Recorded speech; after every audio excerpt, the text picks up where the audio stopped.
it out and enclosed it in one of those letters to Fleur which he always finished before he went down, so as to have his mind free and companionable. About noon that same day, on the tiled terrace of their hotel, he felt a sudden dull pain in the back of his head, a queer sensation in the eyes, and sickness. The sun had touched him too affectionately. The next 3 days were passed in semi-darkness and a dulled, aching indifference to all except the feel of ice on his forehead and his mother's smile. She never moved from his room, never relaxed her noiseless vigilance, which seemed to Jon angelic. But there were moments when he was extremely sorry for himself, and wished terribly that Fleur could see him. Several times he took a poignant imaginary leave of her and of the earth, tears oozing out of his eyes. He even prepared the message he would send to her by his mother, who would regret to her dying day that she had ever sought to separate them. His poor mother! He was not slow, however, in perceiving that he had now his excuse for going home. Toward 6:30 each evening came the gasgasha of bells, a cascade of tumbling chimes mounting from the city below and falling back chime on chime.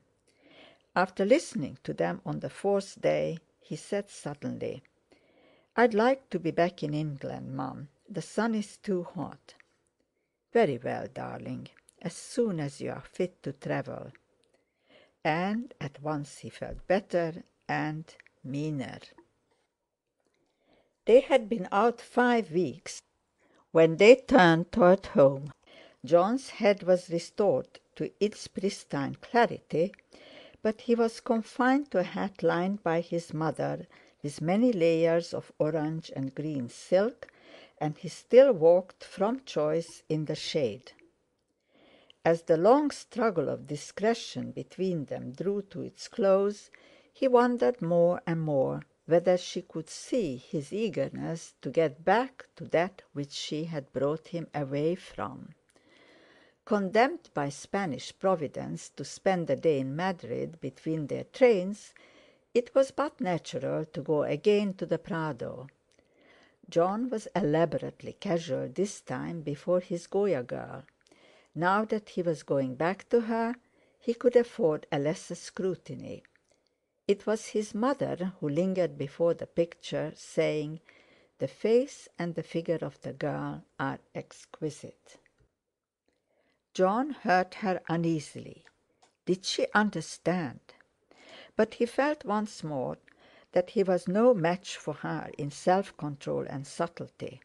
She could, in some supersensitive way, of which he had not the secret, feel the pulse of his thoughts.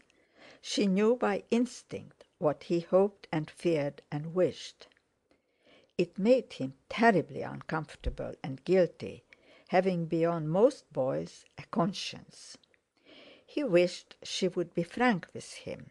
He almost hoped for an open struggle. But none came, and steadily, silently they travelled north. Thus did he first learn how much better than men women play a waiting game. In Paris they had again to pause for a day. Jon was grieved because it lasted 2, owing to certain matters in connection with a dressmaker. As if his mother, who looked beautiful in anything, had any need of dresses. The happiest moment of his travel was that when he stepped on the Folkestone boat. Standing by the bulwark rail, with her arm in his, she said, "I'm afraid you haven't enjoyed it much, Jon, but you have been very sweet to me." Jon squeezed her arm. "Oh yes, I have enjoyed it awfully, except for my head lately." And now that the end had come, he really had, feeling a sort of glamour over the past weeks, a kind of painful pleasure, such as he had tried to screw into those lines about the voice in the night crying. A feeling such as he had known as a small boy listening avidly to Chopin, yet wanting to cry. And he wondered why it was that he could not say to her quite simply what she had said to him: "You were very sweet to me." Odd.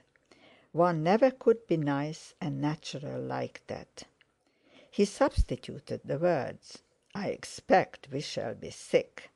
They were, and reached London somewhat attenuated, having been away 6 weeks and 2 days without a single allusion to the subject, which had hardly ever ceased to occupy their minds. End of Part 2, Chapter 1. Recording by Eva Harnick, Pontevedra, Florida.